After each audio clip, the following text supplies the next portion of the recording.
Okay, what did your sister do that was most embarrassing when she was a kid? No, let me answer. Tickle her, stop her, stop her. Let me answer. Okay.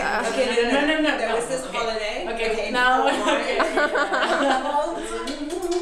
I love her. Good. It's already a million times better. Good.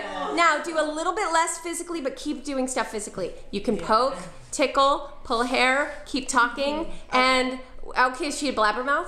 Did she wet the bed till she was like 6? Yeah, No. she's a total blabbermouth. She's so okay. she's always joking about things.